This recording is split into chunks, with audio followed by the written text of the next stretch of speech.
शुरुआत करें हम लोग इकोसिस्टम चैप्टर के लेक्चर नंबर 5 का, जिसमें आज हम लोग पढ़ेंगे किसके बारे में, इकोलॉजिकल पिरामिड के बारे में। किसके बारे में पढ़ना है, इकोलॉजिकल पिरामिड, पारिस्थितिक पिरामिड। ध्यान से समझना क्या होता है कि कोई इकोसिस्टम में, ध्यान से समझना, इकोसिस्टम में अलग अलग पोषी स्तर है, ठीक है, यानी उत्पादक है, फिर उसके बाद क्या है प्राथमिक उपभोक्ता, फिर द्वितीयक उपभोक्ता, फिर तृतीयक उपभोक्ता। इनका यदि हम लोग क्या करते हैं संख्या का या इनके बायोमास का या तो फिर इनके ऊर्जा का चित्रात्मक निरूपण करते हैं, मतलब ग्राफिकल रिप्रेजेंट करते हैं, ठीक है ना, आंकड़ा नहीं दिखाएंगे, केवल डायग्राम से यदि उसको क्या करेंगे शो करेंगे, तो उसी को बोला जाता है क्या आपका इकोलॉजिकल पिरामिड। क्या बोला जाता है, इकोलॉजिकल पिरामिड। क्लियर है। एल्टन नामक वैज्ञानिक ने इसको खोजा था। किसने, एल्टन ने। इस कारण इसको बोलते हैं एल्टोनियन पिरामिड। क्या बोलते हैं, एल्टोनियन पिरामिड। क्लियर है कि नहीं, मैं क्या बोल रहा हूं ध्यान से समझना। कोई इकोसिस्टम है, ठीक ना, तो उस इकोसिस्टम में ध्यान दो, उस इकोसिस्टम में अलग अलग पोषी स्तर है, अलग अलग क्या है, पोषी स्तर है। तो ये जो अलग अलग पोषी स्तर है, ठीक है ना, ठीक है, जिसमें उत्पादक आ सकता है आपका प्राथमिक उपभोक्ता, द्वितीयक उपभोक्ता, तृतीयक उपभोक्ता, ये सब शामिल होते हैं। क्लियर है कि नहीं, T1 T2 T3। इनका यदि मैं क्या करूं, ग्राफिकल रिप्रेजेंटेशन करूं, ग्राफिकल रिप्रेजेंटेशन करें।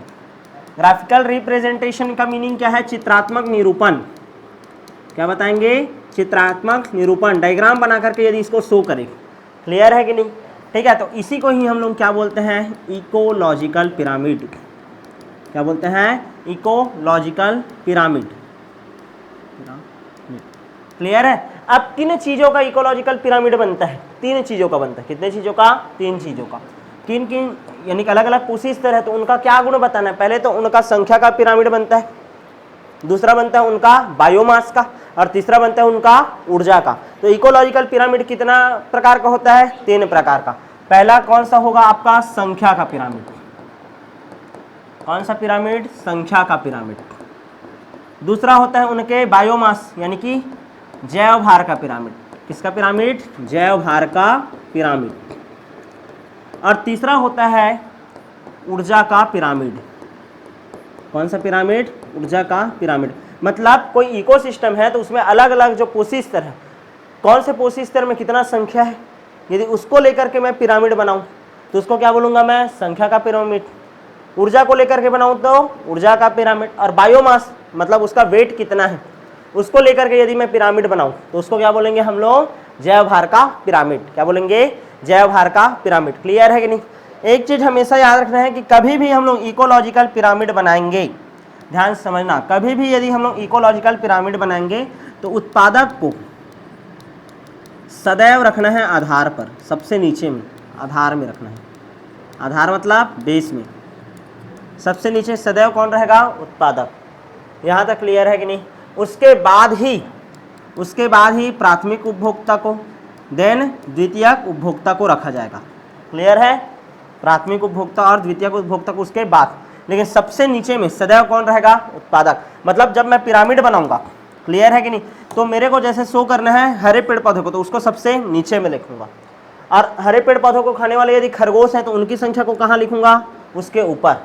और खरगोश को खाने वाला जो रहेगा लोमड़ी वगैरह, उसको कहाँ लिखूंगा, ऊपर। पिरामिड में याद रखना है कि अपघटक को स्थान नहीं दिया गया है, अपघटक को स्थान नहीं दिया गया है, नहीं दिया गया है। क्लियर है, अपघटक को स्थान नहीं दिया गया है, नोट करके लिख लेना। क्लियर है, इकोलॉजिकल पिरामिड में अपघटक को स्थान नहीं दिया गया। मतलब सबसे नीचे में कौन रहेगा, उत्पादक, उसके बाद प्राथमिक उपभोक्ता, उसके बाद द्वितीयक, तृतीयक होगा तो तृतीयक। क्लियर है कि नहीं, समझ आया। हर हमेशा कोई भी कंडीशन रहे, उत्पादक को कहाँ रखना है, नीचे आधार में। यहाँ तक क्लियर है। अब पिरामिड कितने प्रकार का होता है बोला हूँ मैं, 3 प्रकार का, संख्या का, जैव भार का और ऊर्जा का पिरामिड। सबसे पहले बात करते हैं किसका, संख्या का पिरामिड। क्लियर है ना, संख्या का पिरामिड। संख्या का पिरामिड क्या होता है, संख्या का पिरामिड, इसमें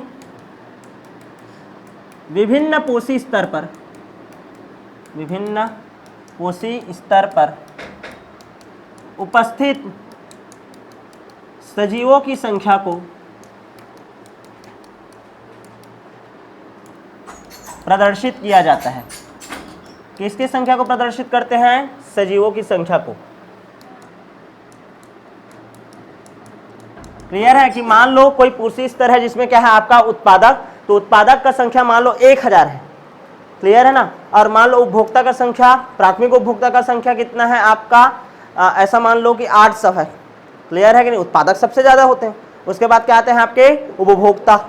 क्लियर है। तो उसके आधार पर बताया जाता है। किसको शो करेंगे हम लोग? संख्या के आधार पर, कि कौन सा उपभोक्ता कितने ना, यानी कि कितनी संख्या में है, या उत्पादक का मात्रा कितना है। यहाँ तक क्लियर है कि नहीं। एग्जाम्पल से समझाते हैं ना। ये नॉर्मली याद रखना है, ये अधिकांशतः सीधे होते हैं ना, मोस्टली, ठीक है ना, अपवर्ड डायरेक्शन में होता है, सीधा। क्लियर है कि नहीं। सीधे होते हैं अधिकतर। क्लियर है कि नहीं। क्योंकि हमेशा रीजन क्या दे सकते हो, रीजन क्या दे सकते हो, क्योंकि उत्पादक अधिक मात्रा में होते हैं, पेड़ पौधे ज्यादा मात्रा में है ना। यहां तक क्लियर है। जैसे कि एग्जाम्पल समझो। क्लियर है। एग्जाम्पल में बात करते हैं। ठीक, एग्जाम्पल में ध्यान देना। पहला एग्जाम्पल है आपका घास का मैदान का, या फिर जलीय परितंत्र है। देखो, घास के मैदान में सबसे ज्यादा मात्रा किसका है? घास का है। और घास क्या है आपका? उत्पादक है।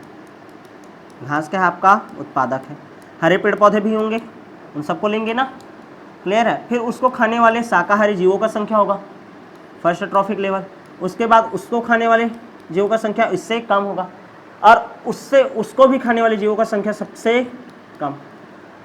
एक जंगल में ज़्यादा से ज़्यादा कितने शेर होंगे? 2 ही ना, ज़्यादा से ज़्यादा 3। क्लियर है कि नहीं। उससे ज़्यादा हो सकते हैं क्या? नहीं। मतलब ध्यान से समझना, सर्वोच्च उपभोक्ता की संख्या सबसे कम और उत्पादक की संख्या सबसे ज़्यादा, ऐसा होता है। तो देखो ये सीधा डायरेक्शन में बन रहा है। क्लियर है कि नहीं। अपवार्ड डायरेक्शन में, इसको क्या बोलते हैं? Upward direction. क्लियर है कि नहीं। अच्छा, सेम टू सेम ऐसे ही समझो। ये जो मैं बता दिया घास के मैदान का, तुम लोग लिख लेना। इसमें खरगोश लिख सकते हो, फिर क्या लिख सकते हो? लोमड़ी। फिर यहाँ पास क्या लिख सकते हो? शेर। क्या लिख सकते हो? शेर। ऐसे करके बना सकते हो ना। यहाँ तक समझ आ रहा है कि नहीं। उत्पादकता है, सॉरी, उत्पादक है, फिर प्राथमिक, फिर द्वितीयक, फिर तृतीयक उपभोक्ता है। क्या है? तृतीयक उपभोक्ता। सीधा पिरामिड बना। वैसे ही समझो कि झील है। झील में सबसे ज्यादा संख्या किसका रहता है? फाइटोप्लैंक्टन का। किसका? फाइटोप्लैंक्टन, पादप प्लवक का। छोटे छोटे पादप प्लवक होते हैं, फाइटोप्लैंक्टन। उसके बाद किसका संख्या रहता है? जूप्लैंक्टन। किसका रहता है? जूप्लैंक्टन। उसके बाद किसका संख्या होगा? ठीक है, स्मॉल फिश का, फिर लार्ज फिश का, ऐसा करके रहेगा।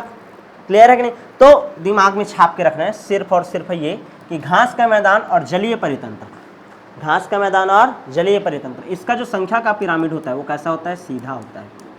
कैसा होता है? सीधा। यहाँ तक क्लियर है। बना लिया, दोनों सीधे हैं।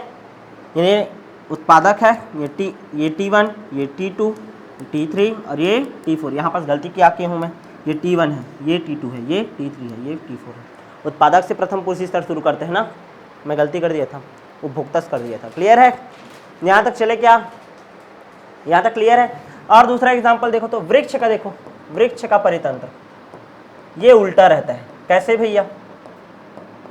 चलो भाई बात करते हैं कैसे रहता है वृक्ष का परितंत्र, उल्टा कैसे होता है। देखो, एक पेड़ है, वृक्ष कितना है? एक वृक्ष है।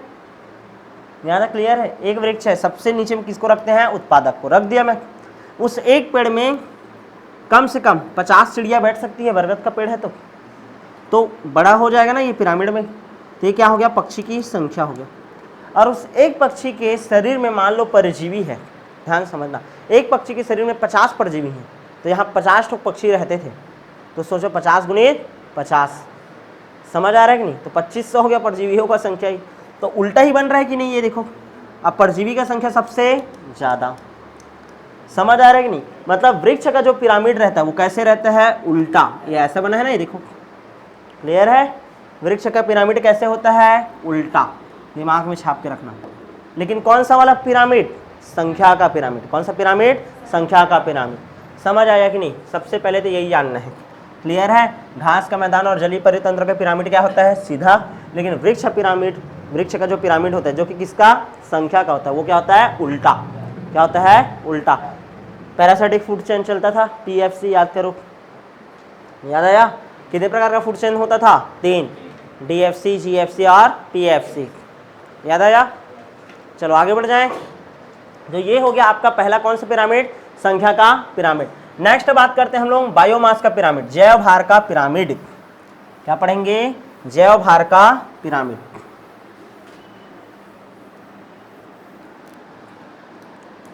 दूसरा है जैव भार पिरामिड। इसी को बोलते हैं क्या? बायोमास का पिरामिड। बायोमास का पिरामिड। यहाँ तक क्लियर है कि नहीं? किसी भी जीव का जो शुष्क भार रहता है, यदि उसमें से जल को हटा दे, ठीक है ना, तो उसी को बोला जाता है क्या? उसका बायोमास। क्या बोला जाता है? बायोमास का। जीव के शुष्क भार को ही, जीव के शरीर के शुष्क भार को ही, ड्राई वेट को ही क्या बोलते हैं हम लोग? बायोमास। क्या बोलते हैं? बायोमास। क्या बोलते हैं? बायोमास। और इस बायोमास का ध्यान से समझना ना, बायोमास के आधार पर यदि हम लोग ग्राफिकल रिप्रेजेंटेशन करें तो उसी को क्या बोलेंगे हम लोग? बायोमास का पिरामिड। ये किसको शो करता है? बायोमास का पिरामिड स्टैंडिंग स्टेट की स्टैंडिंग क्रॉप। स्टैंडिंग क्रॉप इसको शो करता है? Standing crop. याद आया? किसी दिए गए इकाई क्षेत्रफल में, दिए गए समय में उपस्थित कुल जीवित कार्बनिक पदार्थ की मात्रा, उसी क्या बोलते थे? Standing crop. अरे खड़ी फसल, फसल जो रहता है वो जीवित रहता है, ऐसे करके याद रखना, ठीक है? स्टैंडिंग क्रॉप को शो करता है। किसको शो करता है? स्टैंडिंग क्रॉप को। यहाँ तक क्लियर है कि नहीं? अब बायोमास का पिरामिड बनाना है, ठीक है ना? जैसे कि ध्यान से समझना ना, घास का एग्जाम्पल, पहला एग्जाम्पल है आपका घास का पारिस्थितिक तंत्र। घास का पारिस्थितिक तंत्र। अब जब घास का मैं बायोमास लूंगा तो केवल एक ठो सिंगल घास लेंगे क्या? कभी भी नहीं, पूरा ग्रुप लेते हैं। तो सबसे ज़्यादा बायोमास किसका होगा? घास का ही होगा। और उत्पादक को सबसे नीचे में रखा जाता है। तो सबसे पहले तो ये किसका हो गया? ये T1 हो गया। क्या है? उत्पादक है। ये क्या है? उत्पादक। घास का परितंत्र बना रहा हूँ ना मैं, किसका? घास का। घास का परितंत्र का पिरामिड ना, उसको खाने वाला जो जीव है जैसे खरगोश है, ठीक है ना, उसका जो जैव भार है उसको ले रहे हैं प्राथमिक उत्पादक का, वो थोड़ा सा क्या रहेगा? कम। पूरा समूह को ले रहा हूँ ना मैं थोड़ा सा, ऐसा समझना। यहाँ तक क्लियर है कि नहीं? इसमें पूरे समूह को लिया हूँ, ठीक। उसको खाने वाला जो जीव है उसका बायोमास कम, और उससे भी उसको खाने वाला जो जीव रहता है उसका भी बायोमास उससे भी क्या रहता है? कम। क्लियर है कि नहीं? तो घास का जो बायोमास का पिरामिड है वो भी सदैव कैसे बनेगा? सीधा। कैसे बनता है? सीधा। क्लियर है? कैसे बनता है? सीधा। लेकिन लेकिन लेकिन याद करना है अब क्या? जल का परितंत्र, जो कि संख्या के टाइम में क्या बना था? सीधा। अब जल का परितंत्र का जो पिरामिड होगा वो कैसे बनेगा? उल्टा। कैसे बनेगा? उल्टा। क्यों उल्टा बनेगा? ध्यान से समझो। फाइटोप्लैंक्टन पादप प्लवक हैं, छोटे छोटे फाइटोप्लैंक्टन हैं, उनका यदि टोटल करके भी जोड़े तो भी उनका बायोमास का मान बहुत ही ज़्यादा क्या रहेगा? कम। बहुत छोटे सूक्ष्म रहते हैं फाइटोप्लैंक्टन पादप प्लवक। क्लियर है ना? तो सबसे पहले तो नीचे में किसको लिखते हैं हम लोग? उत्पादक को। उसके बाद फाइटोप्लैंक्टन है, फाइटोप्लैंक्टन, उससे थोड़ा सा ज़्यादा किसका भार रहता होगा? जूप्लैंक्टन का। उससे थोड़ा सा ज़्यादा किसका रहता होगा? स्मॉल फिश का। किसका रहता है? स्मॉल फिश का। स्मॉल फिश से थोड़ा सा ज़्यादा वेट किसका रहेगा? आपका लार्ज फिश का। किसका रहेगा? लार्ज फिश का। क्लियर है कि नहीं? तो कैसे बन रहा है पिरामिड? आपका उल्टा बन रहा है। कैसे बन रहा है? उल्टा। तो दिमाग में छाप के रखना है कि जल का पिरामिड कैसे होता है? जल का परितंत्र का पिरामिड उल्टा। क्या होता है? उल्टा। कौन से आधार पर देख रहे हो? संख्या के आधार पर देख रहे हो क्या? नहीं, भार के आधार पर। किसके आधार पर? भार के आधार पर। सबसे कम भार इसका रहता है, लेकिन घास के पिरामिड में देखो उल्टा है ना, जस्ट उत्पादक का मात्रा सबसे ज़्यादा और यहाँ उत्पादक का भार सबसे कम। क्लियर है? मात्रा या भार। यहाँ तक क्लियर है कि नहीं? आगे बढ़ जाऊँ मैं। तो कितना पिरामिड पढ़ लिए हम लोग? 2। पहला कौन सा पिरामिड? संख्या का। फिर उसके बाद क्या पढ़ लिए हम लोग? किसका? जैव भार का, बायोमास का। ठीक है। तीसरा अब पढ़ेंगे हम लोग ऊर्जा का पिरामिड। कौन सा पिरामिड? ऊर्जा का। और ऊर्जा का पिरामिड निर्विवाद है भाई। ऊर्जा का पिरामिड सदैव और सदैव हर हमेशा क्या होगा? सीधा। सदैव क्या होगा? सीधा। क्यों? क्योंकि यहाँ कौन सा रूल लगेगा? 10% का नियम। क्लियर है कि नहीं? जो उत्पादक रहता है उसमें सबसे ज़्यादा एनर्जी रहता है और उसका 10% बस किसके पास जाता है? अगले पोषी स्तर में, फिर उसका 10% और अगले पोषी स्तर पर, उसका 10% अगले पोषी स्तर पर। क्लियर है कि नहीं? यदि ये T1 है, ये T2 है, ये T3 है और ये T4, यदि ये उत्पादक है, ये प्राथमिक उपभोक्ता है, ये द्वितीयक उपभोक्ता है और ये तृतीयक उपभोक्ता है। तो यहाँ तक क्लियर है कि नहीं? समझ आया? चाहे वो झील का परितंत्र हो, चाहे घास का मैदान का हो, चाहे वृक्ष का हो, किसी का भी हो, हर हमेशा ऊर्जा का पिरामिड सदैव और सदैव क्या होगा? सीधा होगा। यहाँ तक क्लियर है कि नहीं? और सबसे ज़्यादा ऊर्जा, सर्वाधिक ऊर्जा किसके पास रहता है? उत्पादक के पास। और सबसे कम ऊर्जा, सबसे कम किसके पास रहेगा? आपका सर्वोच्च उपभोक्ता के पास। सर्वोच्च उपभोक्ता के पास सबसे कम ऊर्जा किसके पास रहेगा? सर्वोच्च उपभोक्ता के पास। यहाँ तक क्लियर है कि नहीं? समझ आया? आगे बढ़ जाएं क्या? ठीक है, जैसे कि मान लो इसके पास 10,000 किलो कैलोरी एनर्जी है, ठीक है, तो सामने वाले को इसका 10% मतलब केवल कितना जाएगा? 1000 किलो कैलोरी एनर्जी जाएगा। फिर इसको किसका जाएगा? इसका 10% मतलब मात्रा 100 किलो कैलोरी ऊर्जा इसके पास जाएगा। फिर इसको यदि कोई जीव खाएगा तो उसके पास केवल कितना जाएगा? 10 किलो कैलोरी। तो देखो सबसे कम एनर्जी किसके पास रहा? जो सर्वोच्च है उसके पास ना। क्लियर है कि नहीं? तो इस तरीके से एग्जांपल देकर के आप समझा सकते हैं। यहाँ तक क्लियर है? अब ये जो पिरामिड बनाए हैं कितने प्रकार का पढ़े हम लोग? 3, संख्या का, जय भार का और ऊर्जा का। ऊर्जा का तो निर्विवाद है, उल्टा सीधा वाला कहानी है क्या? नहीं, सदैव क्या रहेगा? सीधा। 1 नंबर का क्वेश्चन आता है। किसके नियम पर के ऊपर आधारित है? लिंडमैन के 10% के नियम के ऊपर। यहाँ तक क्लियर है? पिरामिड की सीमाएं देखो। अब पिरामिड की सीमाएं मतलब कौन कौन सा लिमिटेशन है इसका। क्लियर है? तो पहला लिमिटेशन क्या है इसका? चलो बताओ। सबसे पहला लिमिटेशन, इसको मिटा रहा हूँ ना, सबसे पहला लिमिटेशन या सीमा इसका है, अब घटक को स्थान नहीं दिया गया है, यह मृतोपजीवी को स्थान नहीं दिया गया है। सीमा, पहला सीमा क्या है इसका? अब घटक को स्थान नहीं दिया गया। अब घटक या फिर मृतोपजीवी जो बोलते हैं ना, जीव जो मृत जीवों को क्या करते हैं? खाते हैं, उनको स्थान दिया गया क्या पिरामिड में? नहीं। दूसरा, खाद्य जाल को समावेशित नहीं कर सकते जी, ये खाद्य श्रृंखला के ऊपर बेस्ड है। क्लियर है कि नहीं? इसमें खाद्य जाल को समावेशित नहीं कर सकते, खाद्य जाल को समावेशित नहीं कर सकते, खाद्य जाल को समावेशित नहीं कर सकते हैं। क्लियर है कि नहीं? तीसरा, कोई एक जाति है, ठीक है ना, तो उसको केवल एक ट्रॉफिक लेवल पर रख सकते हो, दूसरे ट्रॉफिक लेवल पर रख नहीं सकते। जैसे कि ध्यान से समझना, ऐसा लिख देते हैं, किसी एक जाति को किसी एक ट्रॉफिक लेवल पर ही रख सकते हैं, पर ही रख सकते हैं। क्लियर है कि नहीं? एक जो जाति है उसको एक ही ट्रॉफिक लेवल में रख सकते हो, ठीक है। कई बार क्या होता है, ध्यान से समझना, जो चूहा है, ठीक है ना, वो द्वितीयक उपभोक्ता में भी आ सकता है, कीड़े वीड़े को खा दिया तो। समझ आ रहा है कि नहीं? फिर या तो फिर वो मान लो शाकाहारी टाइप का है तो प्राथमिक में भी आ सकता है। क्लियर है कि नहीं?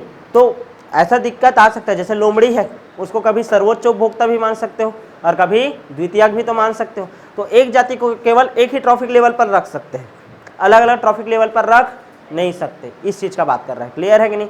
तो इस तरीके से आपका ये इकोलॉजिकल पिरामिड वाला जो टॉपिक है पूरी तरीके से क्या होता है, कंप्लीट। अब जो नेक्स्ट क्लास होगा उसमें हम लोग पढ़ेंगे अपघटन के बारे में। तो मिलेंगे आप नेक्स्ट क्लास में।